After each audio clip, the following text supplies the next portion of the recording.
Hello guys, welcome to the second episode ng Kwento at Takutan Podcast. Nagpapasalamat ako sa mga nakikinig at sumusubaybay sa atin, no? And sa mga hindi pa nakakaalam, nasa season 5 na po tayo. So if you missed the first episode dito sa season 5, mangyari lamang na pumunta or makinig sa first episode na makikita sa YouTube or sa paborito mong podcast platform. So sa season 5, pag-uusapan natin all about sa aswang. Ano nga ba yung aswang? Saan nga ba ito galing? Naniniwala pa ba mga Pilipino sa aswang? Ano nga ba yung mga kwentong aswang na maaririnig o makikita natin sa iba't ibang parte ng Pilipinas? So kung may mga personal po kayong aswang stories, you can also send it to us, no? So, without any further ado, no, ito na, nagsisimula na tayo sa second episode ng Kwento at Takutan Podcast. Kwento at Takutan Podcast. Kwento at Takutan Podcast. Kwento at Takutan Podcast. Okay, so ang pag-uusapan natin ngayon is an age-old belief. So, kailan nga ba nagsimulang maniwala ang mga Pilipino sa aswang?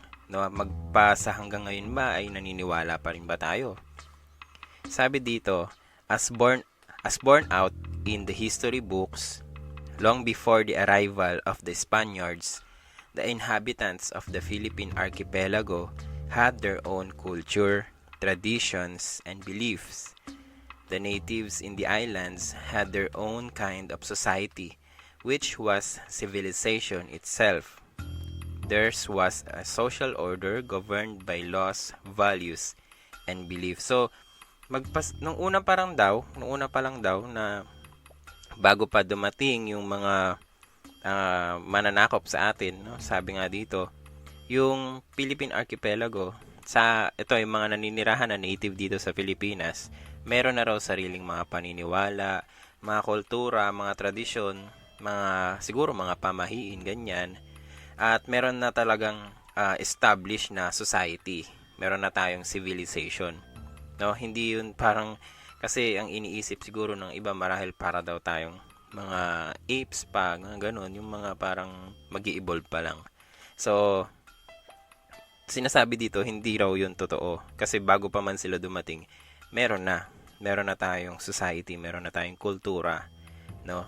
Sinasabi ni Juan de Plasencia, isang Spanish priest na dumating dito sa Pilipinas noong 1577, apart from his missionary work, he also devoted time in painstakingly gathering information about the natives' culture and eventually writing them down into books. So, si Juan de Plasencia daw isang paring Espanyol na dumating dito sa Pilipinas noong 1577 ay bukod sa pagiging misyonero, naglaan siya ng kanyang panahon sa pagsasaliksik about sa kultura ng Pilipinas o ng mga Pilipino na naninirahan dito ng mga dinatna nila. At sinulat nga niya iyon sa libro. One of the subjects of his books dealt with the customs, traditions, and superstitions of the Tagalogs. So sinulat niya yung mga tradisyon, yung mga pamahiin nating mga Tagalog daw. In discussing this topic, he listed what he had gathered as a demonic malefactors. So, sinulat daw niya, sa mga diniscuss niya, sinulat niya na isa dun sa mga paniniwala ng mga naunang Pilipino is about this sa isang masamang espiritu, no?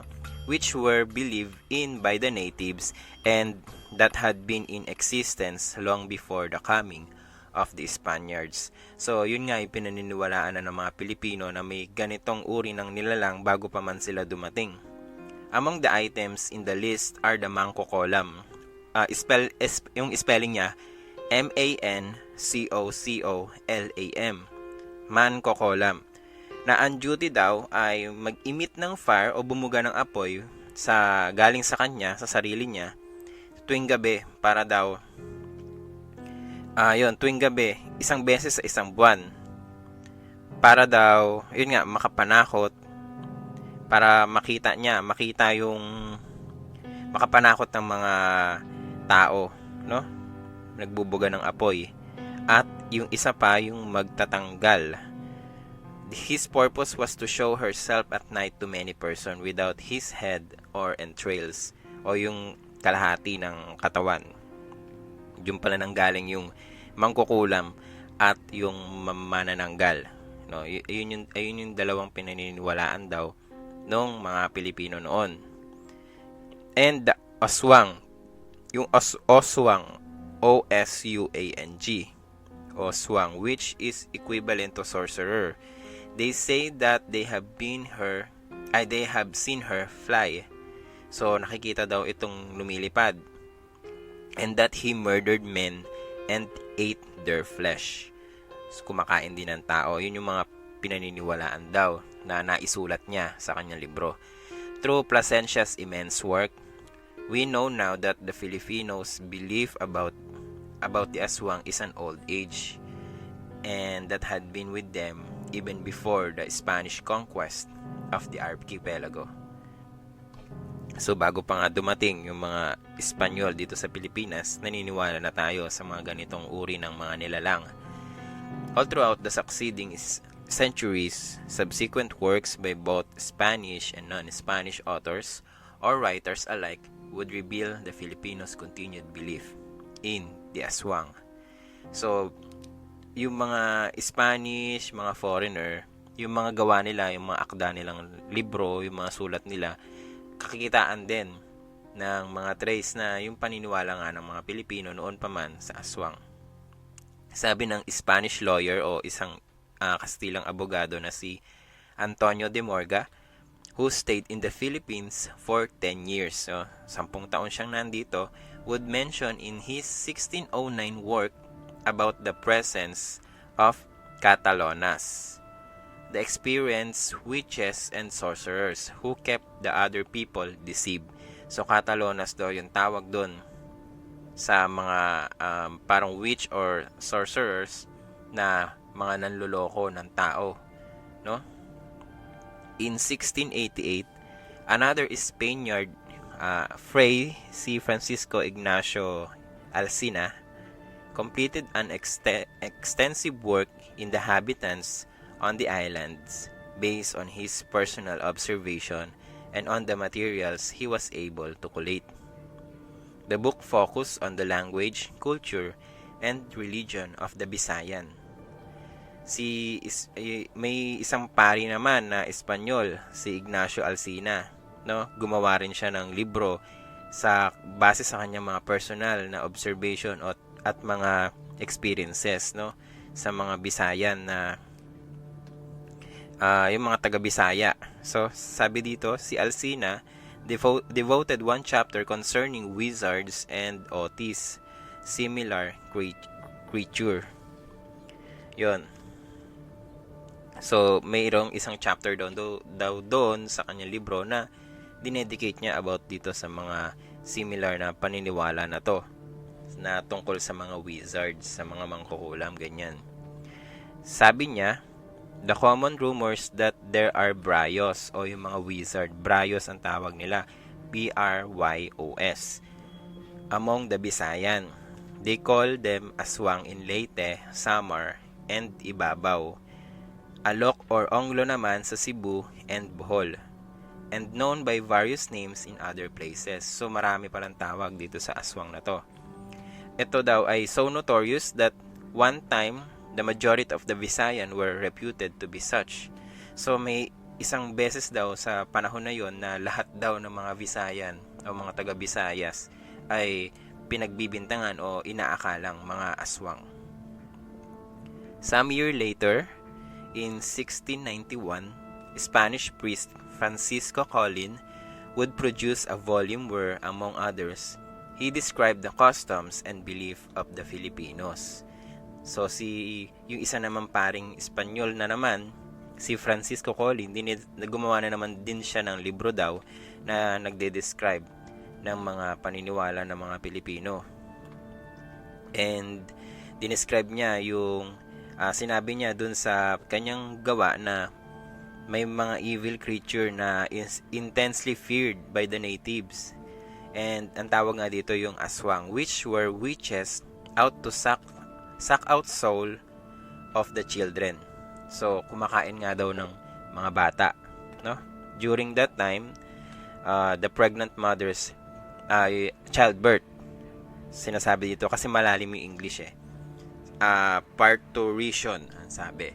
So, ni-research ko yon, ang ibig sabihin nun is childbirth. In his narrative, sabi niya, when a woman is about to give birth, some men undress until they are stark naked. So, kapag ang babae daw noon manganganak, then may mga shield, may mga pansalag, at may mga katans o mga itak siguro ito. One takes his stand in the silong. So, may mga pupunta sa silong and another on the ridge, sa mga bubong daw. And they continually fence with the wind with their katans as long as the parturition lasts. So, habang nagle-labor daw yung babae. Ganun yung ginagawa nila, nagbabantay sila. Tapos, parang yung itak nila, binawagayway nga nila, gaya nung sinabi ko nung first episode. And then, para daw mabugaw yung aswang o lumayo. They say that it is to keep the pantianak and the aswang away from the woman. Yun nga, may tiyanak din daw nun. And the aswang away from the woman. These are witches among them who come to obstruct the success of the childbirth and to suck out the soul of the children. And the people act thus in order to prevent them. He who does not wish to have her observed in public through fear of punishment removes his wife into another house for labor, yung panganganak nga, if he thinks that the witch is in. The procedure of this, the procurer of this witch, they say, is the bird tik-tik. So, yun nga, yung tik-tik, base dun sa pangalan nga, naniniktik. Procurer, meaning yung espiya nga raw. No? May kasama tong espiya. And that bird, by flying and singing, shows the witch or the aswang the house where there is a parturition, o yung nanganganak nga raw. And even guide her to work their misfortunes. So, consequently, whenever they see or hear the tik-tik, they all grow melancholy in their fear lest some harm come to them.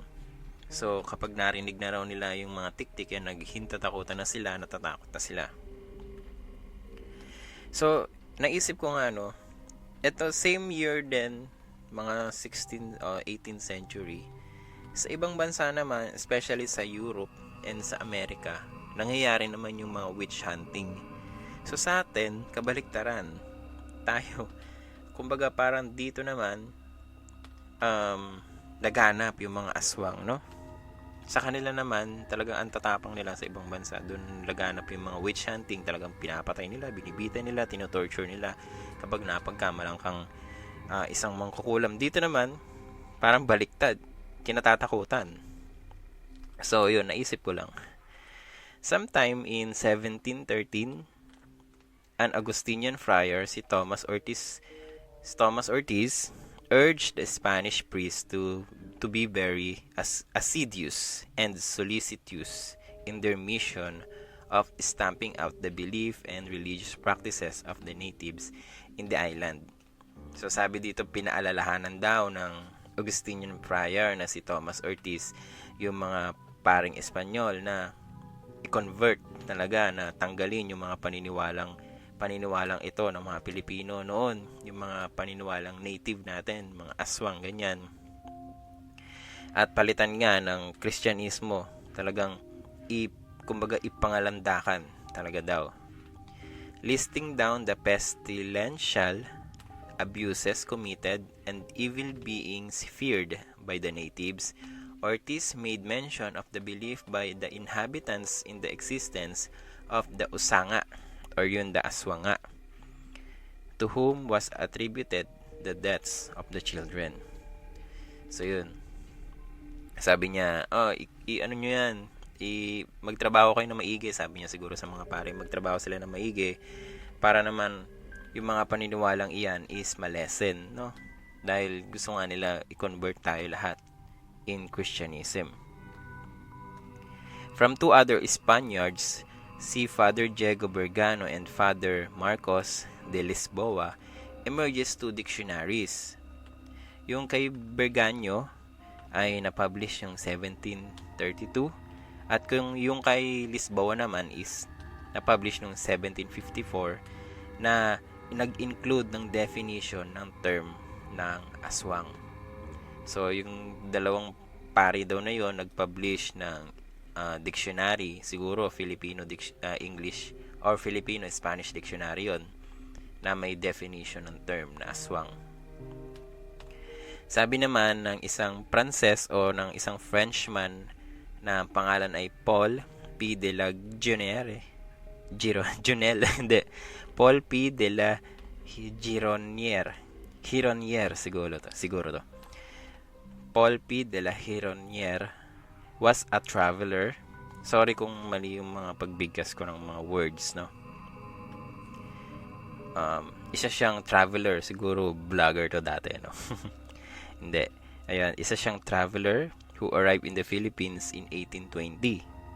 He was to spend 2 decades in the islands before going back to France. So, 2 dekada, about 20 years siyang nandito. And nung 1854, he published a book where he narrated at length his life and experiences in the Philippines. So, nag-publish siya. Usong-uso talaga nun yung mga book na pinablish, no? Siguro, ito yung YouTube nila noon, no? Yung mga nagpapublish ng libro, no? Kahit sino na lang pwede, ano? Ang galing. Traveler siya, tapos nag-publish ng book. Ganyan. YouTuber. Ganyan. Sinaunang YouTube. Ayun, nakakatuwa lang. Ayun.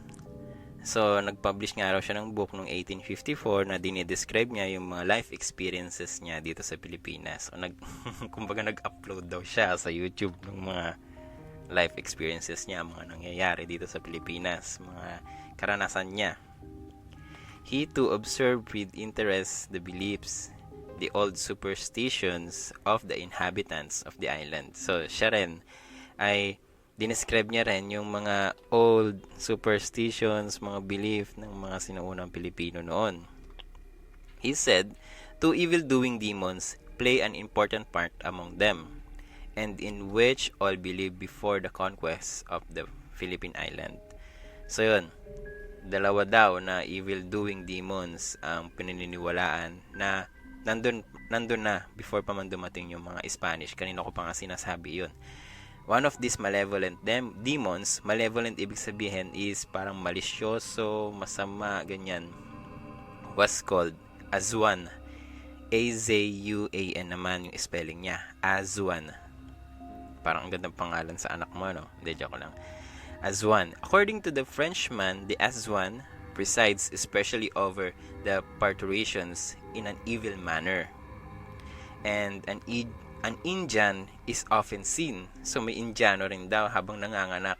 Habang may nanganganak na babae, may Indian, kukunin ng Bombay. Siguro dito nang galing, wala kukunin ka ng Bombay. Hindi naman yung Bombay yung nangunguha, no? Bakit may Indian? Hindi ko alam. When his wife is in labor, perched upon the roof of his hut with saber in his hand, may itak pa rin daw, thrusting the point into the air, striking on all sides with edges to drive away, he says, the aswan. Yun nga, parang binawagay niya.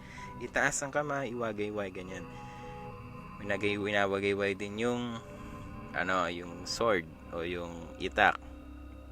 Sometimes he continues this maneuvering for hours until the labor is over. Ang tanong ko, bakit may Indian? Siguro yun yung pinagagawa nila. Siguro yun yung nagtatrabaho na sila dati dito. So, yun yung sila yung taga-Bugaw siguro, ganyan. Then, there was this German scientist, ito naman, isang German scientist naman daw, na si Andreas Federhagor, who was likewise a noted traveler, having explored a great deal some countries of the Southeast Asia in mid-19th century. So, vlogger din daw to. Sinaunang vlogger nung sinaunang araw natin. No? Traveler din.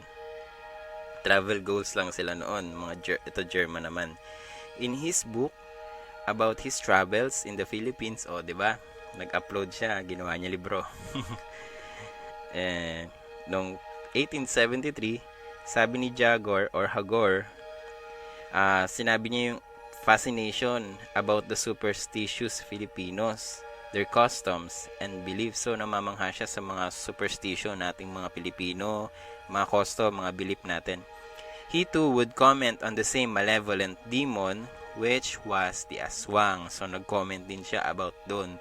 So, in every year, in everyone na nagsusulat ng libro ng mga panahon na yon, sa sinasabi nila, hindi nila maiwasang mabanggit yung about sa aswang. Kasi nga, napaka-dominant siguro nung belief na yon nating mga Pilipino sa kahit saan man tayong parte ng Pilipinas na pumunta. So yun, aswang na naman daw, yan nabanggit niya sa kanyang book. Ito book talaga siguro yung usong-uso dati, no. So ngayon kasi mga nagta-travel, 'di ba, vlog na lang, So ayun, sabi niya, he would in almost every large village, there are one or more aswang families who are generally dreaded and avoided and regarded as outlaws, and who can marry only among themselves. So, sa bawat bayan daw o bawat baryo may mga pamilya o isa o dalawang pamilya na mga pinaghihinalaan ng mga aswang. So, kitang-kita mo na rin noon na yung pagiging chismosa ng mga Pilipino, ay siguro aswang yan, ganyan.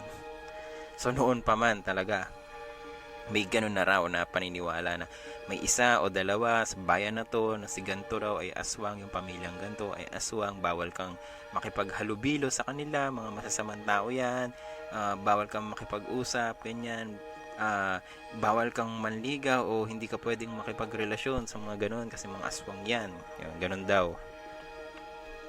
They have the reputation of being cannibals. So yun, grabe, di ba? Perhaps they are descended from such tribes. At any rate, the belief is very general and firmly rooted, and intelligent old natives, when questioned by me on the subject, answered that they certainly did not believe that the aswang ate men at the present time, but that their forefathers had assuredly done so. So, kapag tinatanong naman daw niya yung mga native noon na kung naniniwala ba sila sa aswang na kumakain ng tao, so sinasabi daw na hindi pa raw sila nakakita, no, pero siguro daw yung mga kanilang mga ninuno ay alam o nagawa na o nakakain na ng ganyan, no.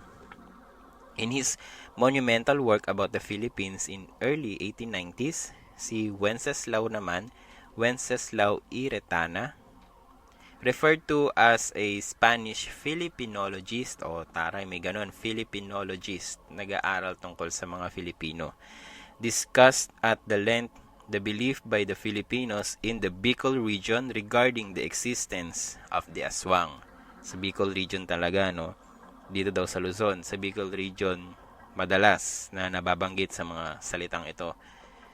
And rites were even performed by the Bicolanos to appease the aswang whom they feared the most. So may mga ritual na silang ginagawa. And long before the arrival of US forces in the islands in 1899, the Americans were already aware of the Filipinos' belief in the aswang. In an article written by an American doctor, published in 1884, in a US medical publication, the following appeared. Ito, sabi daw doon sa publication na sinulat ng isang American doctor bago pa man dumating yung mga Amerikano sa Pilipinas noong 1899, kasi sinulat to noong 1884. Sabi dito, the aswang is dangerous to the infant. The little bird tik-tik is its confidant. So yun nga, yung tik-tik nga daw, yung parang kasama ng aswang, katuwang no aswang, yung little bird yung tik-tik, yung pagkaka-describe sa tik-tik. It is this bird that apprises the aswang of the birth of the child and carries her on his back to the roof of the house. where the woman was confined. So, yung tik-tik nga, yung naniniktik. Kaya nga tik-tik, siya yung naniniktik kung sino yung buntis sa mga nandun, sa mga tao doon, at kung sino yung mga nganak. At sasabihan niya yung aswang. At si aswang naman, kasama siya, pupunta sa bubong. Once there, the aswang elongates its tongue, which is slender as a thread, penetrates the arms of the infant and tears away its intestine. So, kapag nandun ang araw sa bubong, yung dila ilalabas na parang sinulid nga daw. Tapos, pupunta sa bata hanggang sa makuha yung mga lamang loob. It takes sometimes the form of a cat or of an insect, and it is under these diverse disguises that it accomplishes its evil design. So, yun nga. So, minsan nagpo-form ng cat or insect para mag-disguise. Ito, sabi rin dito sa work ni Jose Maria Pavon Araguro, isang Spanish priest daw, na nagsulat ng mga kwento na nai-gather niya sa buong Pilipinas habang siya ay naglalakbay. Nag-include daw ito ng isang narrative o kwento ng mga inhabitant na namatayan, na binabantayan nila ito, kaya siguro nausing lamay-lamay, no? Pero wala pa sugal nun. Yun, pinaglalamayan lang nila yung bangkay dahil yun nga, binabantayan daw nila, for it was said that if they did not do so, the aswang would come and would eat the liver of the deceased. Ayun, kung bata naman daw yung namatay, yun nga, liver. Tapos kung matanda na, yung mga lamang loob o yung bituka, ganyan, yung kinakain. Sa kasi noon siguro hindi pa talaga uso o wala talaga yung pag-iembalsa mo, no? So, pinaglalamayan lang nila, binabantayan, ganyan, hanggang sa maipalibing. Okay, ganito, kaya nauso yun. Sige. The narrative further stated that the way to fight the aswang is to burn scrapings of horn of cows. So, nagsusunog daw ng sungay ng mga baka o ng kalabaw or ng shell ng pagong. So, yun, sinusunog nila, tinatapon sa coal o sa uling. Another effective ways to strike the aswang is with the dried and stretched tail of a stingray. Ito yung buntot pagi na tinatawag. They would make the aswang flee from it whenever it is troubled by it. This work of Pavon Araguro, however, had since been exposed as a 20th century forgery. Pero na-expose daw yun, hindi raw totoo yun, sinasabi ng ilan. Yung yung buntot pagi, ganyan, yung pagsusunog ng sungay ng kalabaw at ng baka, hindi raw totoo yun, sinasabi ng ilan. As the aswang, caught by the fancy Americans right after they had seized control of the archipelago, the new colonizers would devote a great deal of attention to this evil creature. Numerous articles were written that studied closely at length the aswang. So kahit na parang nadatnan nga ng mga Amerikano na rin, 'di ba nga una nanakop sa atin yung mga Spaniards, and then yung Amerikano nadatnan din nila yung mga paniniwalang yon. They find it funny, yung nakakatawa daw.